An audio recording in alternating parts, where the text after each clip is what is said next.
The McDonnell Douglas F-4 Phantom II, a game-changing carrier-based interceptor which redefined combat during the Vietnam War. It was fast, aggressive, and it transcended its initial purpose to become a Cold War legend. Hi there, my name's Icarol, and today I'll be talking to you all about the Phantom. Before I start though, I'd like to welcome you all to the video. I hope it's entertaining for you. If you're on your break, eating dinner, or just looking for something to occupy you, drop a comment down below and tell me. I'd love to hear what you have to say. For those of you who visited my previous video, I would like to thank you as well. It means a lot to me. And with all of that out of the way, let's get started. The year is 1953. The United States Navy used an aircraft known as the F-3H Demon as a complement to the Grumman F-9F Cougar aboard their Forrestal class of aircraft carriers. Unfortunately, the Demon began to show its age as the Korean War burned onward. A conflict had endured for over 2 years at this point.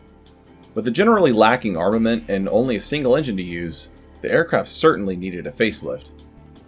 What came first was a proposed touch-up on the Demon platform, with proposals for a single Wright J67 engine, a pair of Wright J65 engines, or the General Electric J79 engines. In the end, the pair of J79s were chosen for the promised top speed of Mach 1.97, which is over twice as fast as the Demon's top speed.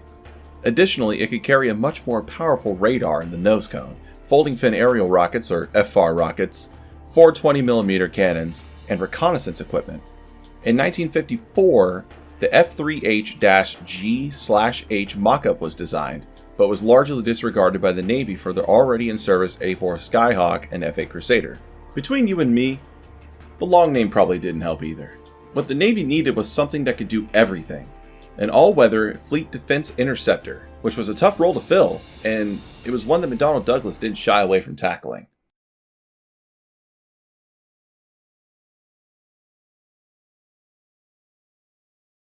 Ditching the previous moniker, a new model was formed, carrying up to 4 semi-recessed AIM-7 Sparrow semi-active radar missiles. They were then called AAM-N6 Sparrows, which obviously rolled off the tongue really well, and they took the J79 engines as mission before. The XF-4H-1 rolled off the assembly line in 1955, only 2 years after McDonnell Douglas began the project. The US Navy ordered a pair of XF-4s and 5 YF-4s, both pre-production models for suitability trials. After all, you don't buy yourself a speedster without a test drive. A few early displays showed that the cockpit was too cramped and much too cluttered for use, so the workload was split among 2 individuals, a pilot and a weapons systems officer, or WISO for short. Additionally, the jet was in need of new intakes, noting that holes within the intakes themselves would help bleed off air from the boundary layer. For those of you who didn't pass physics class, much like me, a boundary layer is where the viscosity of air around the wing affects non-viscous airflow. That's a really rudimentary description, and I'm not going to act like I'm a professional on the matter, but imagine holes inside of the air intake were like cheese graters, getting rid of the outer layer of air so that the good, unaffected air can get inside and actually stimulate the engine. With that nickel and dime science lesson out of the way, we can get back into the cool planes. So, in December of 1959, Operation Top Flight was underway. The second XF-4H-1 did something called a zoom climb, which is where the rate of climb is greater than the maximum climb rate used only the thrust of the engine. It's more commonly known these days as an unrestricted climb, and they did this to a world's record of over 98,000 feet and reached a speed of over Mach 2.5. Mind you, this is over like 400 miles an hour faster than what the engines were advertised as being capable of. And this speed record was held alongside 4 others until the F-15 Eagle's arrival in the 1970s. However, that was just a prototype. With some final upgrades out of the way, alongside some minor tweaks to the jet's layout itself, the F-4H-1, which was now named the F-4A, began service within the US Navy. However, it still needed a name. This bad boy wasn't a demon anymore. After all, it was an entirely new platform.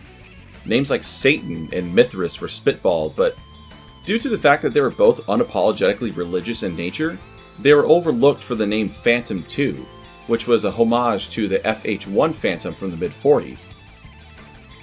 America was locked into conflict with Southeast Asia, with the Korean War still on everyone's mind, and the Vietnam War going on for almost 5 years now. The Phantom was brought to the front lines almost immediately, being quick as a flash and able to beat a MiG in a drag race. Pilots often use the slogan, "Speed is life," when flying, and this wasn't an exaggeration either. Considering the fact that the F-4 was about as elegant as a brick falling from a skyscraper when it came to a turn fight, most Phantoms relied on thrust alone to engage and disengage from a choppy battle.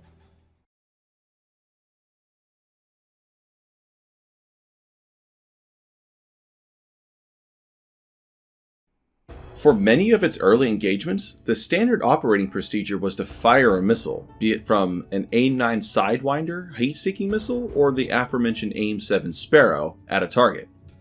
If they weren't neutralized, the Phantom pilots were to either bug out or try again.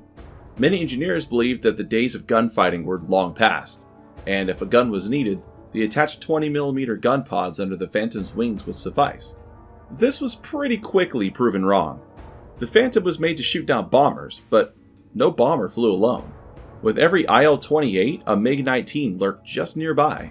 Being able to shoot down a bomber wasn't quite that difficult of a feat, surely, but a much more nimble MiG danced circles around them. Sure, they had him beat in top speed, but when it came to a turn fight, they were basically sitting still. While both the Sparrow and the Sidewinder are still used today, earlier variants were hardly as reliable. In fact, pilots hated the fact that their jets lacked an internal cannon.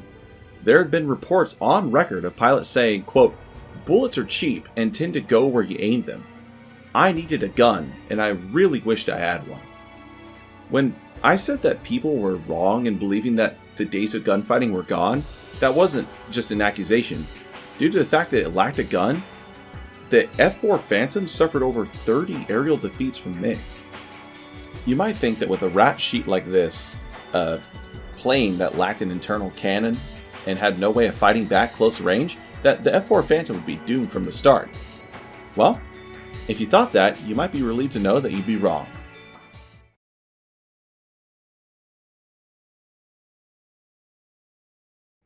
Fast forward to 1966. The Vietnam War was a war of attrition at this point, with well over 6,000 American casualties alone just from this year, almost 2,000 the year before. The F-105 Thunder Chief, a plane which was used for a ground attack by the United States Air Force, was being blown out of the sky left and right. America needed a plan, and because more than anything, they wanted a fight. Colonel Robin Olds, a World War II veteran fighter pilot, was in charge of United States Air Force's 8th Tactical Fighter Wing. He was far from an orthodox pilot, and had the resume to back up his capabilities. When the war ended, he was deployed on a sortie total of 259 times. He was just the man for the job. If Chuck Yeager was the John Wayne of the aircraft world, he was the Clint Eastwood. Actually, it'd be more fitting to call him the Dirty Harry of the Vietnam War. Seriously, look at that mustache. If looks could kill, right? It's October. A strike force of Thunder Chiefs clad with QRC-160 jamming pods would face near immunity to surface-to-air missile threats, also known as SAMs. Their shortcoming, though, was that they didn't really carry air-to-air missiles. Because of this, MiGs would launch to intercept them, seeing the thuds as easy prey. So, Olds' plan was simple. Equip the Phantoms with the same jamming pods that the Thunder Chiefs used, adopt their call signs and radio language, and lure the MiGs right into a fight that they thought they could win. After all they'd be seeing is a mass of signatures that looked just like F-105s coming right their way. But when they actually got there, though, the story is much, much different. With the newly titled Operation Bolo on the way, on New Year's Day of 1967, the pilots of these Phantoms set off. They distanced themselves at about 5 minutes apart from each other, and they looked the part they played. Every pilot in Wizzo had their roles, making sure to feed as much disinformation on the radio waves as they could. They knew they'd be heard, and they wanted to be heard. It would be the best way to get the North Korean fighters all riled up. Out of the 16 MiG-21 fish beds then in service from North Korea, 7 of them were destroyed on New Year's. Robin Olds, the madman himself, claimed one of the kills. Out of the carnage, not a single Phantom was lost. So why not do it again? Well, 5 days later they did, on a much smaller scale, and shot down another 2 fish beds. Over half of the VPAF's count of MiG-21 fish beds, the best fighter that they had, were gone in less than a week. Because of this assault, 2.5 months went by with almost no fighter activities from the North Vietnamese Air Force. It was a severe blow to their air defense force, and it was a masterfully performed operation. But Mr. Olds wasn't done yet. On May 4th, Olds bagged himself a second fishbed kill, as well as 2 MiG-17 Frescos 2 weeks later. That brought his kill total to 16, and certified him as a triple ace. Thing was, after he bagged his 4th jet, he apparently had the chance to secure a 5th kill, but he let it go. The reason? He claimed that Air Force Secretary Harold Brown told him he'd immediately relieve him of command and return him to the US as a publicity asset if he did. Basically, he'd be pulled off the front line and paraded around to help rile up the troops, so that people wouldn't feel as bad about being drafted to a losing war. Whatever, right? Olds didn't want that because he knew his men needed him. They were in the height of the war, and leaving his men on the front line to be paraded around like some celebrity just wasn't in his blood. The dude was a fucking legend. Rest in peace, Brigadier General Olds. Him and his Phantom were the reason why America and their allies had such a major push forward in air dominance during the war.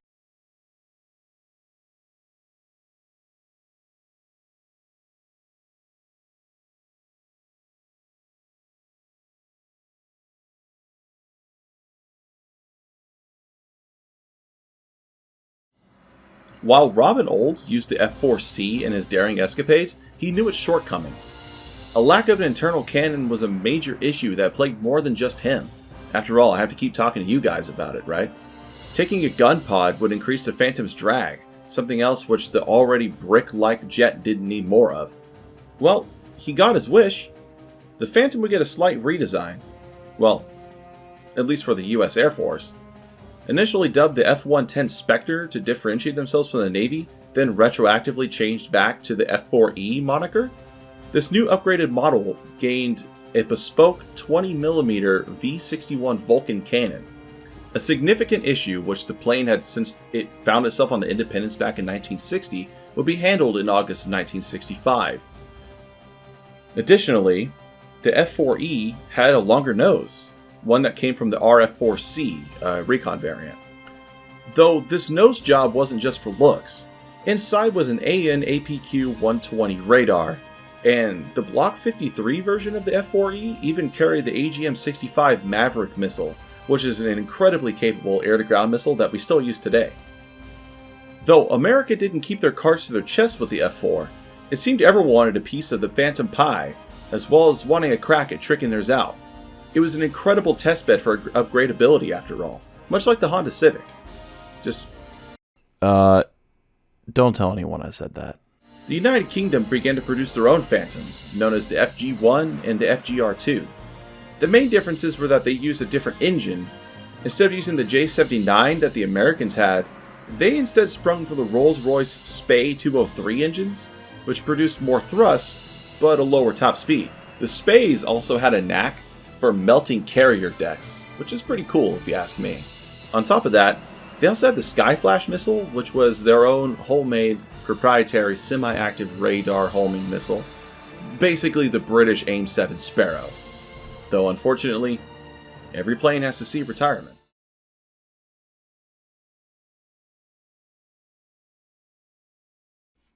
While the Phantom was retired from active duty in the United States in 1996, the year I was born, other nations held onto their spooks for just a bit longer. The Israeli F-4E Kurnos 2000, a modified Phantom which had a new radar and could take the AGM-142 Popeye air-to-surface missile, remained in active duty until 2004. The Hellenic F-4E, my personal favorite, also known as the Peace Icarus 2000, was made in collaboration with the German aerospace industry. These had a whole smorgasbord of upgrades put onto them, with new wing slats which drastically increased their mobility and low speeds. They had a new radar, which had the same functionality as an FA-18 Hornets. a new MCC or Mission Control Computer, a heads-up display, multi-function displays, a massive armament change which allowed them to use paveway laser-guided bombs, AIM-9M sidewinders, and even the AIM-120 AMRAAM BVR missile. With all these upgrades, the Peace Icarus was certainly the Phantom of the 21st century, being able to perform the same general duties as its much younger contemporaries, such as the F-15 Eagle and the Su-27 Flanker. The only real difference besides maneuverability was the radar cross-section, which is perhaps one of the most, if not the most, important factor in modern aerial combat. Though, unfortunately, I have to say the Peace Icarus was retired in 2017. The Turkish Air Force also had their own variant up to speed with the Terminator 2020 variant, which sounds fucking awesome to me. With a new ECM suite, HUD and HOTAS system, or hand on thrust and stick system, it certainly had a much more modernized look and feel to it. And being able to take probably one of the broadest list of weapons and munitions into battle, it certainly worked the part as well. Though, I can't talk about foreign phantoms without bringing up the Mac daddy of them all, Japan. Japan absolutely loved their phantoms, and it was easy to see. What I have in front of you all right now is video footage of these Japanese F-4 EJ and EJ Kai variants. They were licensed built by Mitsubishi, yeah, the guys who made the Zero, and also, as well as that really dinky Galant that has right down the road from you. You know which one I'm talking about. The one that's parked over in the grass and it just won't start. Yeah, they made that too. But these were license made the same way that they made the F-16s. And they had their own native weaponry. Because the Phantom was so good to them, they were good back to it, and retired the platform in the beginning of 2020, with some spending just a little more time with their beloved jets, spanning into 2021. This unfortunately is the end of active use. The Phantom, with an active service life of 60 years, is the second longest running aircraft in service, behind the behemoth B-52 Stratofortress, and the longest lasting fighter, bar none. It was brutal, Spartan, and savage in design, lacking elegance. It was built for one role, but it found itself comfortable in many. Flown millions of miles, breaking world records and showing that an old dog can certainly learn new tricks. And went from zero to hero, it became a Cold War legend. Another legendary plane in history, one that I actually covered, is the F-5E Tiger II. If you're interested in watching, I'll put a link on your screen right now. You like that? For my next trick, I'll cause the screen to transition to the end card. Thank you all for so much for watching. I've tried my best to take the feedback given to me in my previous video so I can make an improvement for this one. The Phantom is by far my favorite aircraft of all time. It was a pleasure to research it further and talk to you all about Robin Olds as well. If you enjoyed it, please consider subscribing and clicking that like button. As cheesy as it sounds, I got to see firsthand how effective interacting with the video was. It went from only a couple of views in the first day to over 2,000 in a week. All my other videos are only in their single digits of views. So the evidence shows itself. Thank you again for watching. I hope you all have a magnificent day. See you around.